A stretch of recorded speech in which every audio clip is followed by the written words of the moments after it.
Price the Lord. கர்த்தருடைய பரிசுத்த நாமத்திற்கு மகிமை உண்டாவதாக. இந்த நாளிலும் கூட இந்த 6வது மாதத்தின் முதல் நாளுக்காக ஆண்டவர் அதிகமாக ஸ்தோத்திரிக்கிறேன். கடந்த வருடங்கள் எல்லாம் தேவன் நம்மை கிருபையாய் பாதுகாத்து இந்த மாதத்திலும் கூட 2024வது வருஷம் இந்த 6வது மாதத்தின் முதல் நாளுக்காக ஆண்டவருக்கு நன்றி செலுத்துகிறோம். காரணம் என்ற கடந்த நாட்கள் எல்லாம் தேவன் நம்மை பாதுகாத்தார்.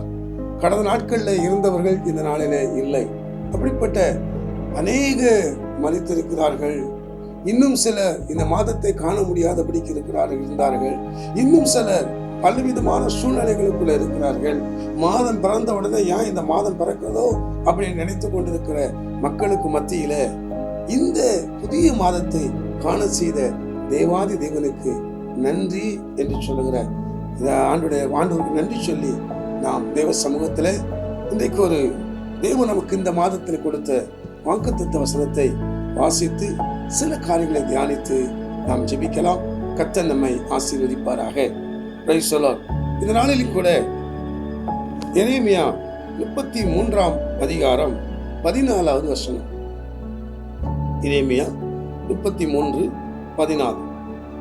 அதில் நான் வாசிக்கிறேன். இதோ நாட்கள் வரும் என்று கர்த்தர் சொல்லுகிறார். இதோ நாட்கள் வரும் என்று கர்த்தர் சொல்லுகிறார். அப்பொழுது நான் இஸ்ரவேலின் குடும்பத்திற்கும் யூதாவின் குடும்பத்திற்கும் சொன்ன நல் வார்த்தையை நிறைவேற்றுவேன். இந்த 6வது மாதத்திலே தேவன் நமக்கு கொடுக்கிற ஒரு வார்த்தை என்னவென்றால், நான் சொல்லிய நல் வார்த்தையை நிறைவேற்றுவேன். ஒரு நிமிஷம் நம்ம கண்களை மூடி ஜெபிக்கலாமா? பரலோகத்தின் தேவனே, இந்த 6வது மாதம் இந்த ஜூன் மாசத்துல எங்களுக்கு கொடுத்திருக்கிற இந்த வாக்குத்தத்தத்திற்காக நன்றி ஆண்டவரே. நான் சொல்லிய நல் வார்த்தையை நிறைவேற்றுவேன் என்று நீ சொல்லியிருக்கிறீங்க. அதற்காக உமக்கு நன்றி கர்த்தாவே. இந்த வசனத்தை நாங்கள் தியானிக்கும் போது உங்களுடைய கிருபை இருக்கட்டும். இயேசுவின் நாமத்தினால் ஜெபிக்கிறேன் பிதாவே, ஆமென். அருமையானவர்களே, இந்த வாக்குத்தத்த வசனத்தை கேட்கிற, இதை பார்க்கிற உங்களை ஆண்டவர் ஆசீர்வதிப்பாராக. யூடியூப் மூலமாக இந்த வசனத்தை பார்க்கும்படி, இந்த வாக்குத்தத்தத்தை கேட்கும்படி அமர்ந்திருக்கிற உங்களை தேவன் அதிகமாக ஆசீர்வதிப்பாராக. இதோ அப்படின்னு சொல்லி அங்க சொல்றார். இதோ நாட்கள் வரும், என் நாட்கள் வரும் என்று கர்த்தர் சொல்லுகிறார். ஒரு நாட்கள் வரப்போகிறது. நல்ல நாட்கள், ஒரு ஆசீர்வாதமான நாட்கள். எதிர்பார்த்து கொண்டே இருந்தீர்கள். எத்தனையோ நாட்கள் எனக்கு ஒரு நல்ல நாள் வராதா என்று நீங்கள் எதிர்பார்த்து கொண்டிருந்திருக்கலாம். ஆனால் இந்த 6வது மாதத்துல தேவன் நமக்கு சொல்லுகிற வார்த்தை என்னவென்று சொன்னார், இதோ நாட்கள் வரும் வரும் என்று கர்த்தர் சொல்லுகிறார். அவர் சொன்ன வார்த்தை நிச்சயமா வரும். அது ஒருவேளை இந்த மாதத்துல தேவன் உங்களுக்கு சொன்ன வாக்குத்தத்தம் நிறைவேறலாம். காரணம் என்னவென்றால், அப்பொழுது அப்படிங்கிறார், அப்பொழுது இஸ்ரவேலின் குடும்பத்திற்கும் யூதாவின் குடும்பத்திற்கும் சொன்ன நல் வார்த்தையை நிறைவேற்றுவேன். மீட்கப்பட்ட ஜனங்கள், அதே போல துதிக்கிற ஜனங்கள். யூதா என்றால் துதி, இஸ்ரவேல் என்றால் மீட்பு. மீட்கப்பட்டவர்களையும் துதிக்கிற ஜனங்களையும் இந்த நாளிலே நான் சொன்ன நல் வார்த்தையை நிறைவேற்றுவேன் என்று சொல்றேன். சொன்ன வார்த்தை நல்ல வார்த்தை, அது நிறைவேற போகுது. விசுவாசிக்கிறீங்களா? உங்க வாழ்க்கையில சொன்ன ஆண்டவர் எத்தனையோ வாக்குத்தத்தத்தை கொடுத்திருக்கிறார். கொடுத்த வாக்குத்தத்தம் இந்த நாளிலே நிறைவேறுமா என்று நீங்கள் ஒருவேளை கேள்வியோடு இந்த யூடியூப் பார்க்கலாம் நீங்க. அருமையானவர்களே, ஆனால் தேவன் சொன்ன வாக்குத்தத்தம் உங்க வாழ்க்கையில நிச்சயமாகவே அது நிறைவேறும் என்பதை நீங்கள் விசுவாசிக்க வேண்டும். அது நிறைவேற வேண்டுமானால் நீங்கள் செய்ய வேண்டிய காரியம் என்ன அப்படின்னு சொன்னா, 115ஆம் சங்கீதத்திலே நாம் பார்க்கும்போது அங்கே சொல்றாரு, 9வது வசனம், இஸ்ரவேலே கர்த்தரை நம்பு. இஸ்ரவேலே, உங்க வாழ்க்கையில தேவன் சொன்ன வாக்குத்தத்தம் நிறைவேற வேண்டுமானால் நீங்கள் கர்த்தரை நம்ப வேண்டும். அவர் தானே சொன்னாரு. அவர் சொன்னா அந்த வாக்குத்தத்தம் நிச்சயமா வாழ்க்கையில நிறைவேறும். நீங்க நினைக்கலாம், ஒவ்வொரு மாதத்திலும் தேவன் புது வாக்குத்தத்தம் கொடுத்தார். வருஷத்துல புது வாக்குத்தத்தம் கொடுக்கிறார், தினமும் சில வாக்குத்தத்தத்தை கொடுக்கிறார். ஆனா அந்த வாக்குத்தத்தம் நிறைவேறவில்லைய காரணம் என்ன அப்படின்னு நினைக்கிறீங்களா? இந்த நாளிலே நீங்க விசுவாசிங்க.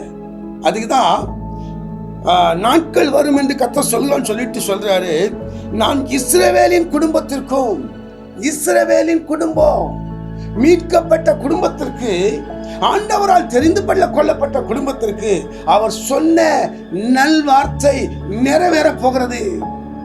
அது நிறைவேற்றுவேன் என்று யார் சொல்றாரு? ஆண்டவர் சொல்றாருங்க.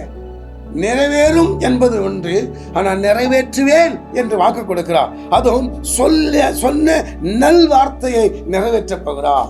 அப்போ நிறைவேற்ற வேண்டுமானால் இந்த 6வது மாதத்துல நீங்கள் முதலாவது கர்த்தரை நம்ப வேண்டும். அதனாலதான் 117 சங்கீதத்துல 9வது வசனத்துல நாம் வாசிக்கிறது போல, இஸ்ரவேலே கர்த்தரை நம்பு.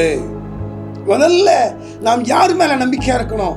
சொன்னவர் மேல நம்பிக்கையா இருக்கணும். அவர் சொல்லியிருக்கிறாரு, அவர் வாக்குத்தத்தம் கொடுத்திருக்காரு, அந்த வாக்குத்தத்தம் என் வாழ்க்கையில நிறைவேற்றுவார் என்று 100க்கு 100 அவர் மேல நம்பிக்கையா இருக்கும். 100க்கு 100 உண்மையே நம்புவேன் என்று பக்தர் பாடியிருக்கிறார்ல, 100க்கு 100 அவர் மேல நம்பிக்கையா இருங்க. அந்த நம்பிக்கை வரும்போது அவர் சொன்ன நல்வார்த்தை உங்க வாழ்க்கையில நிறைவேறும். விசுவாசிக்கிறீங்களா? கேட்டுக்கொண்டிருக்கீங்க, விசுவாசிக்கிறீங்களா? உங்க வாழ்க்கையில நல்ல வார்த்தையை தேவன் நிறைவேற்ற போகிறார். சரியா? அதுல பாருங்க, முதலாவது கர்த்தரை நம்பு, அவரே அவர்களுக்கு துணையும் அவர்களுக்கு கேடகமுமா இருக்கிறார். வேற என்னங்க வேணும்? அவர் சொல்றாரு, நான் தான் அவர்களுக்கு பாருங்க துணையா இருக்கிறேங்கிறார். துணை நம்புங்க அவரை. நீங்க அவருடைய வார்த்தையை நம்பும் போது அவர் உங்க வாழ்க்கையில துணையா இருக்கிறார். அது மாத்திரமல்ல, கேடகமா இருக்கிறார். பாருங்க, அவர் துணை மட்டுமல்ல, கேடகம். அப்போ ஆனா நாம செய்ய வேண்டியது, நீங்க செய்ய வேண்டியது, கர்த்தரை நம்புங்க. நம்புனா அவர் உங்களுக்கு துணையா இருக்கிறார். 121 சங்கீதத்துல அவர் என்ன சொல்றார் தெரியுமா? நான் உன் வலது பக்கத்துல உனக்கு நிழலா இருக்கிறேங்க. என்ன எப்படி இருக்கிறாரு? நிழலாய். வலது பக்கத்துல ஆண்டவர் எப்படி இருக்கா தெரியுமா? நிழலா இருக்கிறார். நிழலா எங்க? ஆமா, உங்க பக்கத்துல பாருங்க ஆண்டவர். ஏன்னா அவர் உங்களுக்கு துணையா இருக்கிறார். நீங்க முழுவதுமாய் ஆண்டவர் நம்பிட்டீங்கன்னா அவர் தான் உங்களுக்கு துணை.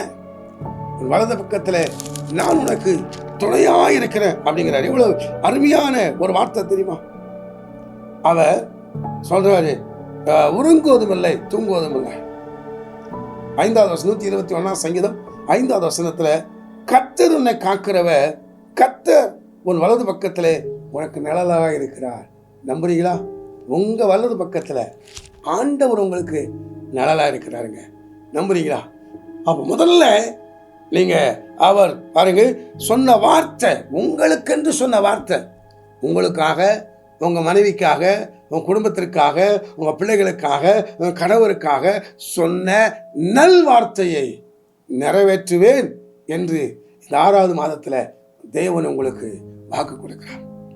அப்ப அந்த வாக்கு நிறைவேற வேண்டுமானா நான் என்ன செய்ய வேண்டும் என்றால், நீங்கள் செய்ய வேண்டியது முதல்ல கர்த்தரை நம்ப வேண்டும். சிலவேளை கர்த்தரை நம்ப. 2வது அவரே உங்களுக்கு துணையா இருக்கிறார். 3வது அவரே கேடகமா இருக்கிறார். அதே சங்கீதம் 16 சங்கீதம் 8 வசனத்துல தாவீது என்ன சொல்ல தெரியுமா? கர்த்தரை எப்பொழுதும் எனக்கு முன்பாக வைத்திருக்கிறேன், அவர் என் வலது பக்க பார்சத்தில் இருக்கிறபடியா நான் அசைக்கப்படுவதில்லை. ஆண்டவர் உங்க வலது பக்கத்துல வச்சிருப்பீங்கன்னா எந்த காரியத்திற்கும் நீங்கள் அசைக்கப்பட வேண்டியதே இல்லை. விசுவாசிக்கிறீங்களா? நீங்க விசுவாசித்தா நிச்சயமா தேவனுடைய மகிமையை நீங்கள் காண்பீர்கள். இந்த 6வது மாதத்துல தேவன் கொடுத்த வாக்கு தத்துவம் உங்களுடைய வாழ்க்கையில நிறைவேறும் என்று விசுவாசிக்கிறீங்களா? இந்த 6வது மாதம் நமக்கு மிகவும் ஆசீர்வாதமான மாதமாக அமையும். ஜெபிப்போம். பரலோகத்தின் தேவனே, உம்மை ஸ்தோத்திரிக்கிறேன் கர்த்தாவே. இந்த அருமையான வேளையில இந்த வாக்குத்தத்த வசனத்திற்காக உம்மை ஸ்தோத்திரிக்கிறோம். கடந்த 5 மாதமும் கிருபையாய் பாதுகாத்து இந்த 6வது மாதத்தை எங்களுக்கு காண செய்ததற்காக நன்றிப்பா. இந்த நாளிலே ஆண்டவர் என்னோடு சேர்ந்து ஜெபிக்கிற நம்முடைய பிள்ளைகள் ஒவ்வொருவருக்காக ஜெபிக்கிறப்பா. கடந்த 5 மாதமும் நம்முடைய பிள்ளைகளுக்கு வந்த சில பிரச்சனைகள், சூழ்நிலைகள், கஷ்டங்கள், நெருக்கங்கள், வறுமைகள், கடன் பிரச்சனைகள், இது எல்லாவற்றையும் தேவன் மாற்றி இந்த 6வது மாதத்துல நீங்க மீண்டும் சொல்றீங்க, ஆமா நான் சொன்ன ஆண்டவரே இஸ்ரவேலின் குடும்பத்திற்கும் யூதாவின் குடும்பத்திற்கும் நான் சொல்லிய நல் வார்த்தையை நிறைவேற்றுவேன் என்று வாக்கு கொடுக்குறீங்க. ஆண்டவர் அந்த வாக்கு தத்துவத்தை நிச்சயமாய் நிறைவேற்றுவேன் என்று விசுவாசிக்கிறோம். ஆண்டவரே, எந்த வார்த்தைகள் பிள்ளைடைய வாழ்க்கையில நிறைவேறாமல் இருக்கிறதோ இன்றைக்கு அதை நிறைவேற்றுவேன் என்று சொல்றீங்க. இந்த 6வது மாதம் பிள்ளைகளுக்கு அந்த வாக்கு தத்துவங்கள் நிறைவேறி உடைய நாமத்தை மகிமைப்படுத்த முடியாக ஜெபிக்கிறேன். இயேசுவின் நாமத்தினால் எல்லா குறைவுகளையும் தேவன் நிறைவுபடுத்த போறதற்காக நன்றி ஆண்டவரே, ஸ்தோத்திரிக்கிறோம். தொடர்ந்து கர்த்தர் கிருபை செய்யும், பிள்ளைகளை ஆசீர்வதியும், குடும்பத்தை ஆசீர்வதியும். ஆண்டவர் பிள்ளைகளை ஆசீர்வதியும், அவங்க செய்கிற தொழிலை ஆசீர்வதியும், அவங்க செய்கிற வேலையை ஆசீர்வதியும். எல்லாவற்றிலும் நம்முடைய ஆசீர்வாதம் நிறைவா இருக்க முடியாக ஜெபிக்கிறோம். படிக்கிற பிள்ளைகளுக்கு நல்ல தேவ ஞானத்தை கற்றுக் கொடுக்க முடியாது ஜெபிக்கிறோம். பிள்ளைகள் காலேஜுக்கு போகும்போது, ஸ்கூலுக்கு போகும்போது எல்லா நேரமும் நம்முடைய பிள்ளைகளை கூடவே இருந்து பாதுகாத்துக் கொள்ள முடியாக ஜெபிக்கிறோம். கிருபை இருக்கட்டும், நாம மயப்படட்டும். ஆசீர்வதியும் இயேசுவின் நாமத்தினால் ஜெபிக்கிறேன் பிதாவே, ஆமேன், ஆமேன். என் ஆத்துமாவே கர்த்தரை ஸ்தோத்திரி, என் முழு உலகோட பரிசுத்த நாமத்தை ஸ்தோத்திரி. என் ஆத்துமாவே கர்த்தரை ஸ்தோத்திரி, அவர் செய்த சகல உபகாரங்களையும் மறவாதே. ஆமேன், ஆமேன். Praise the Lord. கர்த்தர் உங்களை ஆசீர்வதிப்பார். இந்த நாளில் இந்த 1ஆம் தேதி சில வார்த்தைகளை உங்களுக்கு சொல்லியிருக்கிறேன். இந்த செய்தி இன்னும் நீங்கள் ஆழமாக தியானிக்க வேண்டும் என்றால் இந்த யூடியூப் சேனல்ல நேரலையில ஒவ்வொரு வாரமும் ஞாயிற்றுக்கிழமை காலை 9:15 12 மணி வரைக்கும் நேரலை நீங்கள் பாருங்கள். ஞாயிற்றுக்கிழமை நீங்கள் சாம்சன் காமராஜ் என்று சொல்லி நீங்கள் அந்த யூடியூப்ல போய் நீங்க பார்ப்பீங்கன்னா நீங்க நேரலையில பங்கு பெறலாம். இந்த வாக்குத்தத்த செய்தி ஒவ்வொரு வாரமும் நீங்கள் பார்த்து இன்னும் ஆழமான செய்தியை கேட்டு எங்களோடு கூட சேர்ந்து நீங்கள் ஆராதிக்கலாம். ஒருவேளை நேரலையில பார்க்க முடியாதவர்கள் யூடியூப்ல பாருங்க, சப்ஸ்கிரைப் பண்ணுங்க. கர்த்தர் உங்களை அதிகமாக ஆசீர்வதிப்பாராக. ஆமென். God bless you. சொன்னதை செய்யும் அளவும் கைவிட மாட்டேன் என்றீர். சொன்னதை செய்யும் அளவும் கைவிட மாட்டேன் என்றீர். இந்த எத்தனை இஸ்ரவேலாக்கி தேசத்தின் தலையாக்கி நீ.